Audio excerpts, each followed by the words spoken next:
basically a polygon. Okay? So each side of the polygon corresponds to one of these constraints. Okay? And then the shaded region is what is called the feasible region. That is the region that where all these constraints are satisfied. And then you are given, apart from all of the constraints, you are given a separate criteria that you want to optimize. Okay, so the criteria could be either maximize something or minimize something. Okay, in this case, it is maximization and maximization of profit in particular, right? And what we said is that the quantity that you want to maximize can also be expressed as a linear problem, which means that in the case of 2 dimensions, you can express that also as a line. Okay? Except that this line, the constant value, which is the value of x1 plus 6x2, is not defined, and as you change the value, then this line moves up and down. Right? So you have this dotted line that's moving up and down, and it corresponds to different values of the profit. Okay? The slope of the dotted line is going to remain the same because, well, that's given by the ratio between x1 and x2, right? That's the one that defines the slope of this line. So the slope is going to remain the same, but you're simply going to just move it up and down, which, you know, using your geometric intuition, you can see that when you keep moving it up, the place where the profit will be maximized will correspond to this line touching on one of the vertices of this polygon, right? So you can't go any further up because then you'll be outside the feasible region, right, where all the constraints are satisfied. So the point where you maximize the profit is going to be one of the vertices, right? It's not going to be in general, it's not going to be on one of the lines, okay? It is possible, for instance, if you have a profit that is given by, let's say, there is no x1, right? x1 generates no profit, only x2 generates profit. Then this dotted line will become horizontal, and so when you move it up, then it's going to, you know, line up at the top, you know, surface or top edge of this polygon. So it is possible that in some unusual cases, the maximization will occur not on exactly at one point, but along the entire side of the polygon. Okay, so that is possible, but in general, you only expect the optimization to be to happen at exactly one point, and that one point will be a vertex because of this geometric interpretation of how this feasible region looks like. Okay, so the simplex method is the widely used algorithm for solving linear programming problems. Okay, and it's been around for 70 years or so. It's in the 1940s that the simplex algorithm was discovered, and it is still in wide use for solving these linear optimization problems. So the simplex method is applicable to what are called convex problems. Okay, what is convex? Well, if you interpret convex in general terms, what it says is that you have a conjunction of constraints. Okay, so it need not. Of course, it also happens to have an interesting interpretation, geometric interpretation, where convex problems lead to convex polygons, right? So convex polygons are ones. So this is right. So this is a convex polygon, and this one, you know, is not. Okay, because there is a concave section of this, right? So that's not a convex polygon. This is a convex polygon. Okay. So the a convex problem when you interpret it geometrically will also have this behavior that your feasible region is going to be a convex polygon as opposed to a concave one. Okay. Now, the second restriction is, of course, which we mentioned already, which is that it is a set of linear constraints. So you can't, you know, square variables or multiply them. Okay. And if you just deal with degree 2, then there's a different optimization problem called quadratic programming. Okay, just like linear programming, you have quadratic programming and quadratic optimization. So there are algorithms that exist for doing that. obviously they tend to be more expensive and so on. And as you increase the degree of your constraints, the problem becomes harder and harder to solve. Okay, so a lot of problems can in fact be posed as linear constraints, so that's the only thing that we are going to study. Okay. So very briefly, we'll mention what simplex algorithm does, and we'll revisit this again after a few slides so that we understand the algorithm better. Okay. So the way you can understand simplex algorithm working is that it starts at the origin, right? So you it's another sort of iterative technique for solving this problem, right? Solving this optimization problem. So you start with some initial place where you're going to start, and well, okay, the convenient place is the origin. Okay, so you can say, well, what if origin is not in the feasible region, right? So you can certainly imagine the problem being such that the feasible region is somewhere over here, right? So it need not be at the origin.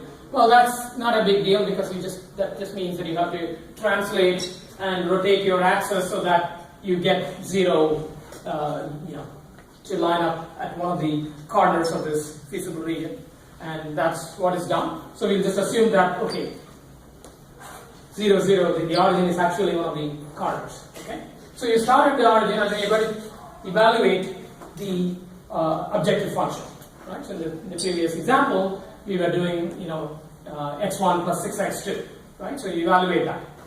And then what you're going to do is I'm going to say, I know that the answers, the optimal solution is always at a vertex, right? So all I need to do is I need to try my neighboring vertices, and whichever increases the profit, that's where I'm going to go. So in this case, at 0, 0, well, the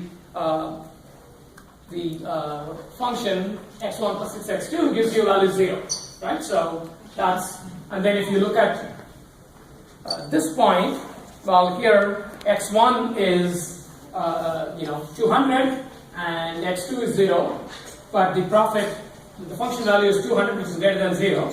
So if you compare that, right, then you might go here. Okay, and then once you are here, then you are going to again look at the neighboring vertices, and then you might find that at this place you get a profit of, that corresponds to the point where x2 equals 200 and x1 equals 200, right? So if you do the x1 plus 6x2, you get 1400 as a value, right? So 1400 greater than 200, so you're going to say, okay, instead of this vertex, I'm going to prefer that vertex. And then you're going to check each neighbor, and you'll find that that vertex gives you a profit of 1900. And so you'll say, okay, so that's better, and I'm going to check that. And then you're going to try this after that, and then you'll see that it's only 1800. Okay, so you have reached a point of what you might consider as a local maxima, right? But actually, in the case of linear programming, it can be proven that the local maxima is actually the global maxima, and therefore the moment you reach a vertex whose objective function is larger than its neighbors, that is your optimal solution. Okay, so that's how the simplex method works. It starts at the origin and then checks all the neighbors, whichever has a lower value, it goes there, and then it keeps doing that until it gets to the vertex which has the maximum objective function. Okay.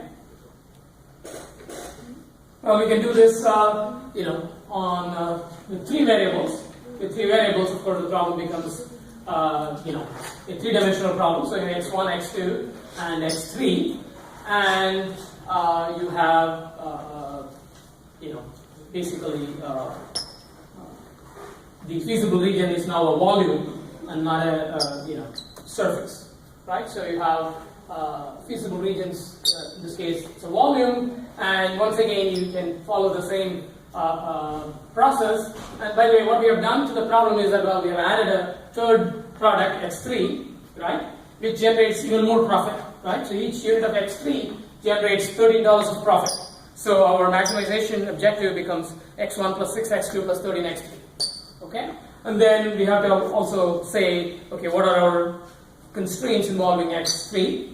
And we have those constraints. So we said, okay, the constraint of total number of units being 400 now applies across x1, x2, and x3. Right? So all of them together I can make only 400.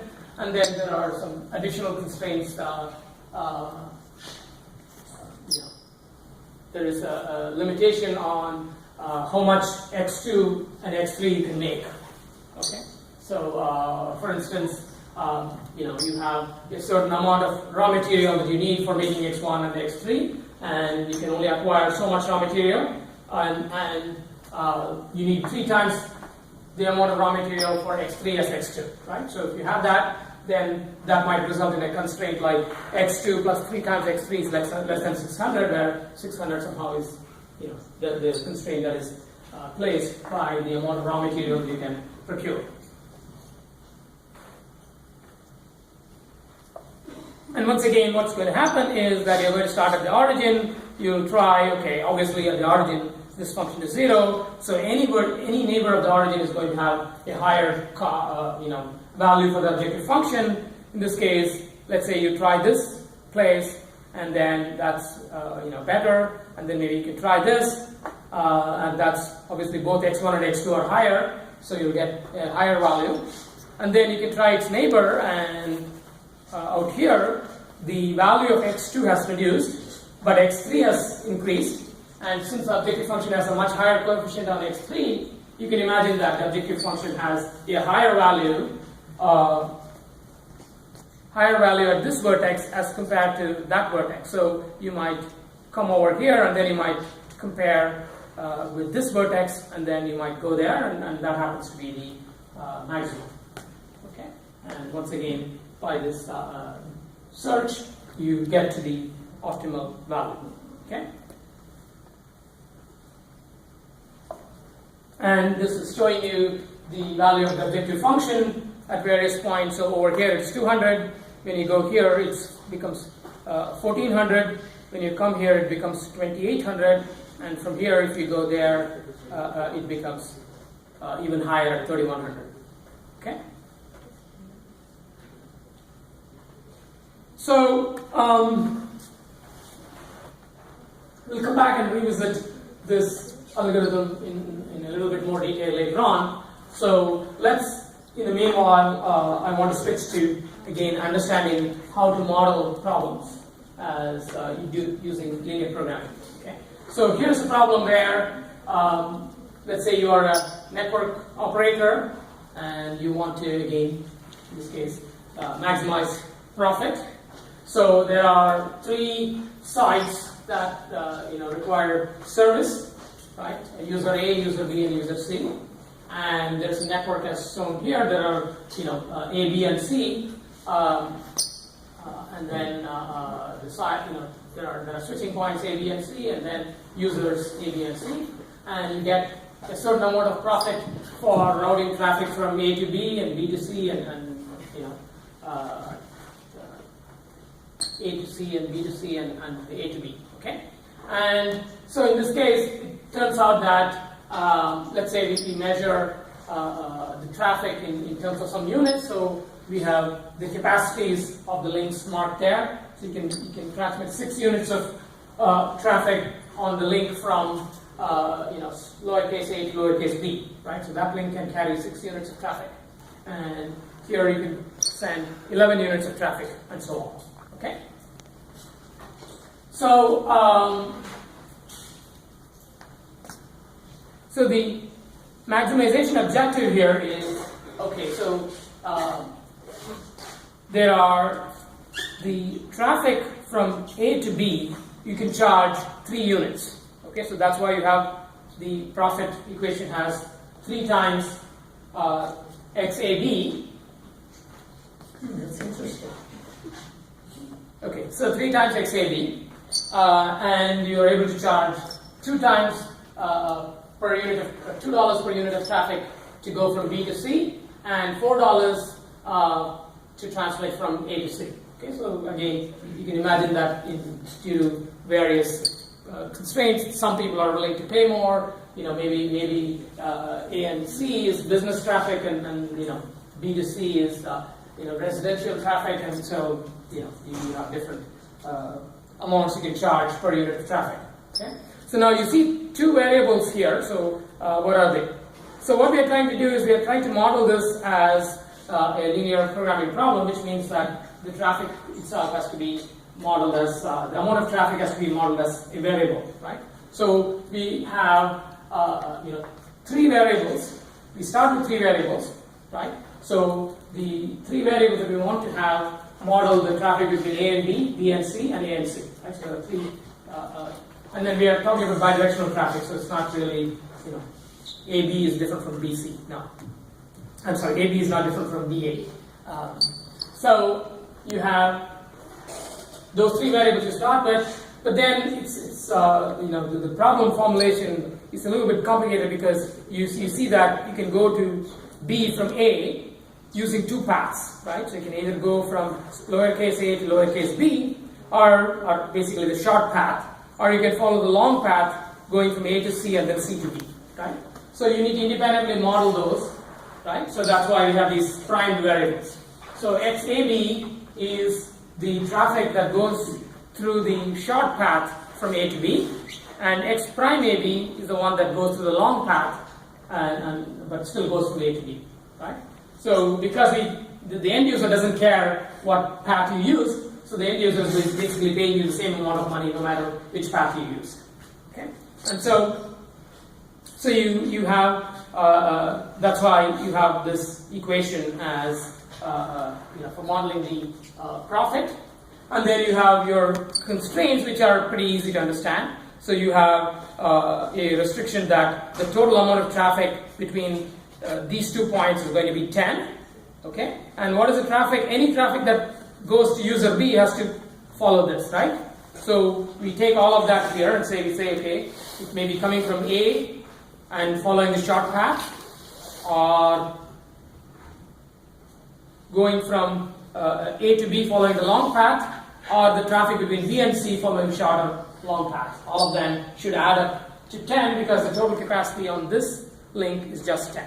Okay, and then constraint 12 comes up because of that, and then there is a constraint 8 being placed on by this, and then you have then let's take something like there is a constraint placed by this link between A and B, which is captured here. So the short path traffic going from A to B will follow this path. Also, the long path traffic between A and C will follow this link, right? So we are saying that the short path from A to B plus the long path from B to C as well as the long path from A to C, right? All of them will follow this. So we are saying that all the traffic that goes through that link, well, that is limited by the capacity, which is 6. Okay. And then we put all of this into a set of linear equations, and then you can ask, okay, what is the optimal solution? And of course, I don't have a picture to show this, but you can believe that the optimal solution is the one that's shown here, which basically says on the short path, you don't send any A to B traffic. Intuitively, you can see that the person who pays a lot. Okay. Actually, I forgot to tell you about 3 constraints here, right? So there is also some minimum service guarantee that is being provided to each user, right? So you're saying that no matter what, I'm going to allocate at least 2 units for A to B, and 2 units for B to C, and 2 units for A to C. Okay, so there are these 3 constraints. Because if those minimum requirements were not there, then obviously you're going to maximize whoever is giving you most money, which is AC, right? So you're going to prioritize AC traffic, and then you're going to try to accommodate others only to the extent needed. So because you have this minimum requirement, well, that changes things a little bit, but still you see that the A to C traffic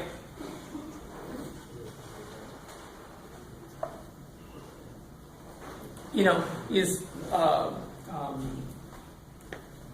dominating over here, but you can see that C cannot get too much traffic, right? So because of the restriction that C only has link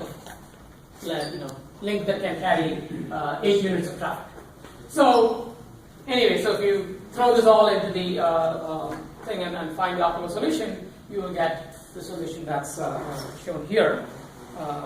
There is B can take a lot of more traffic than C, and B pays $3 as opposed to $4, right? So it's quite close. So you end up having a solution where there is a good deal of traffic going to B and perhaps not as much going to C, but then this is a solution that maximizes profit. Okay. So the more generally, one can write out these linear programming problems in what is called a standard form. Okay, so you have a bunch of linear constraints, okay, and then you have something that you want to optimize, okay. So the constraints in this problem are the first problem that we looked at were these, right? X1 less than or equal to 200, X2 less than or equal to 300, and X1 plus X2 less than or equal to 400, and these constraints can be expressed as a matrix equation, right? There's a matrix A, which is basically the set of coefficients on various constraints. So the first constraint has a coefficient of 1 for X1 and 0 for X2, and that's what you have put here, right? So all you have done here is just capture it as a matrix equation, okay? And this is called a standard form, okay? And so you have a problem on 2 dimensions, 2 variables. So you have a set of linear constraints. You can have as many as you want, right? So there is no constraint on. It's not the case that 2 variables means there can be only 2 constraints, because these are not equality, right? These are inequality. So you can have as many as you want and still have a non-empty feasible region. And the optimization function can also be expressed as a matrix equation, right? And in this case, you have x1 plus 6 times x2, and so you're going to express that as a matrix of this form. Okay, and then you notice that for technical reasons, we have to transpose C before we do the multiplication, right? Because only then you can multiply. You can't multiply 2 column matrices, right? So you can multiply a row matrix with a column matrix. So if you have to multiply 2 column matrices, well, obviously you first have to transpose one of them. Okay, so this is the general. This is called the standard form of a linear programming problem, or a linear programming maximization problem. So you are trying to maximize this CT times X, and subject to the constraints AX less than or equal to B and X greater than or equal to 0. Okay? And there's an interesting, one of the questions that arises when you have a linear programming problem is, okay, you throw all this into simplex or some other algorithm that's supposed to solve the problem, and it comes back and tells you this is the solution. You would like to prove that in fact the solution is optimal. Okay? And there is a theorem called duality theorem for linear programming, which actually shows you that in fact things are optimal. So how do we do this? There's a pretty intuitive way of understanding where this optimality comes from. So you have a bunch of constraints and something that you want to optimize, right? So here is something you can do. You have a bunch of constraints, so you can of course multiply and add them and do whatever you want, right? So all of those should still be valid. So what you do here is, let's say you multiply equation 3 by 5 and 4 by 1, right? So this equation 4 by 1, and then you add them. Then you get this equation which says x1 plus 6x2 less than or equal to 1900, right? And you'll notice that incidentally x1 plus 6x2 is exactly your profit, right? So by doing this arithmetic magic involving the constraints, you have obtained a bound on what is the maximum profit. Right? So you know that this bound is correct, and therefore if you get a solution that is $1,900, you know it's optimal because there is a bound, upper bound of 1,900. So this is the optimality proof that you want to get whenever you have a solution. So how do you get the optimality proof? Well, the way you get an optimality proof is by thinking about what is called a dual of the original LP problem. Okay? So the dual of a maximization problem will be a minimization problem. Okay, so let's see how you go about, again, illustrated through the one example that we've been looking at for a while. Okay? So what you want to do is, okay, what did we do in the last to get to the to the optimality proof? What we did was we found some multipliers for each equation, and we multiplied them, added them, and magically we got what we want. Right? So what we're going to do is to make this, to do this in a systematic way, we are going to say, okay, there are going to be multipliers y1, y2, y3, and so on that I'm going to use. And my goal is to find what value of multipliers will somehow give me this objective function that I'm trying to maximize. Okay, so that's what I'm going to try to do. So how do I do that? Okay, so I know that I'm going to use these multipliers for each of those equations, and then I'm going to add them up. Okay, and then now when I do that, I will of course get some constraint, right? So if I multiply this equation by y1, this equation by y2, and this equation by y3, then I'll get this equation. So x1 will come from this equation and this equation, right? So which means that the x1's coefficient here will be y1 and y3, right? y1 plus y3. Same way, x2 is there in these two places, so x2's coefficient is going to be y2 plus y3, right? So when we multiply these equations each by y1, y2, and y3 and add, we get on the left hand side y1 plus y3 times x1 plus y2 plus y3 times x2. Okay? So now the right hand side is quite easy to see. This will become 200 times y1 plus 300 times y2 plus 400 times y3. Right? So you have this equation. Right? So it's pretty easy. All you did was to just put these variables y1 to y3. Now, how do we get from here to an optimality proof? Okay.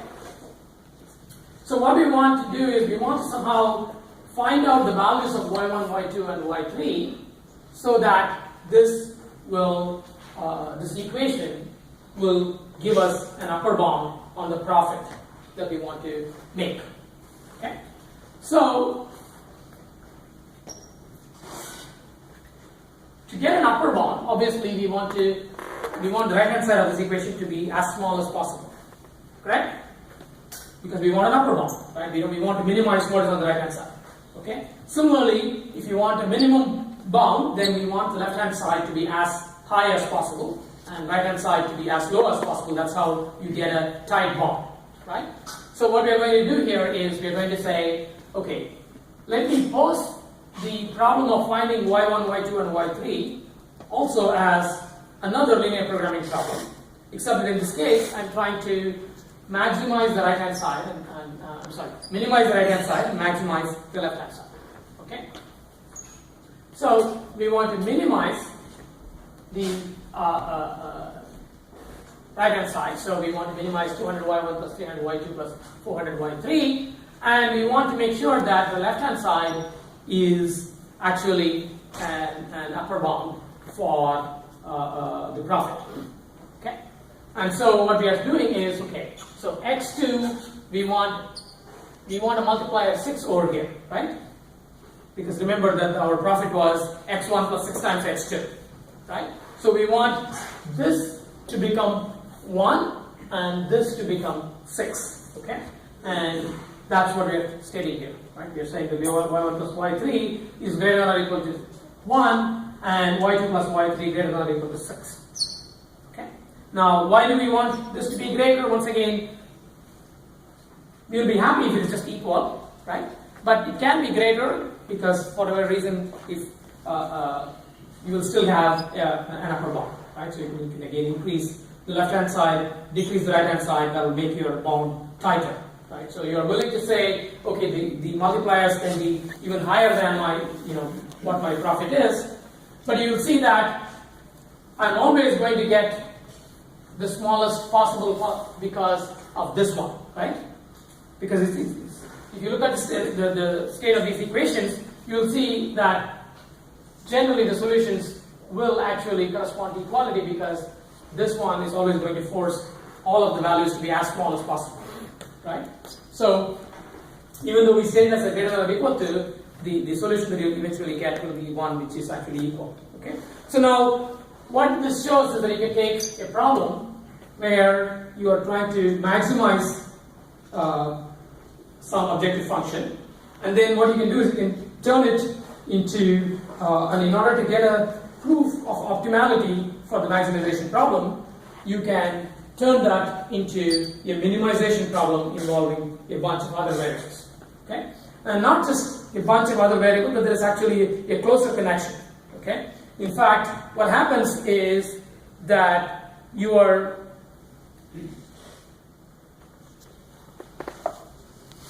the set of constraints that you have in the original problem have now become the coefficients for the objective function in the dual problem. Okay, so you can see that over here, right? So these were your, so in the, if you look at this, right? So this is the objective function that you want to minimize for the dual problem, and the coefficients for that are actually corresponding to the constraints of the original problem. Okay, and this is why the problem becomes so you are okay. So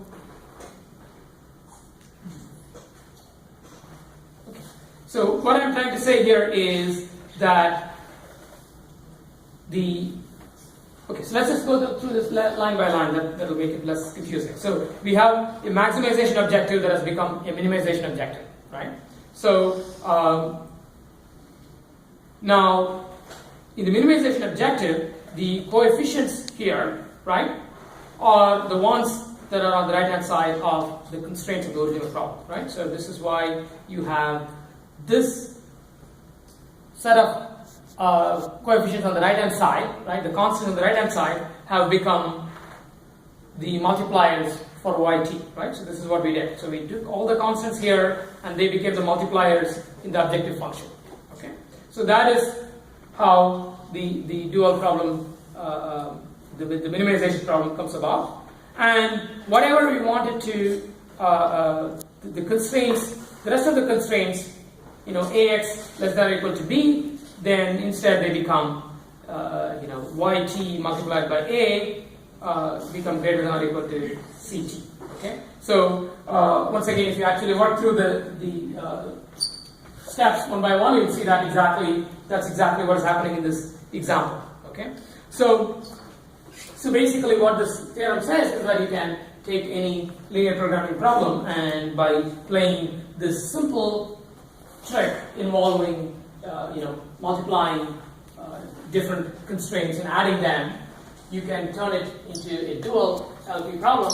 And the theorem basically says that if a linear program has a bounded optimum, then its dual also has a bounded optimum, and the two of them coincide. Okay. So now what is this bounded optimum?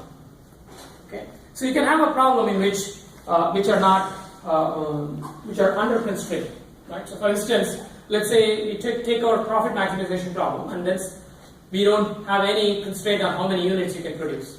Okay. All I say is that the number of units you produce must be greater than 0.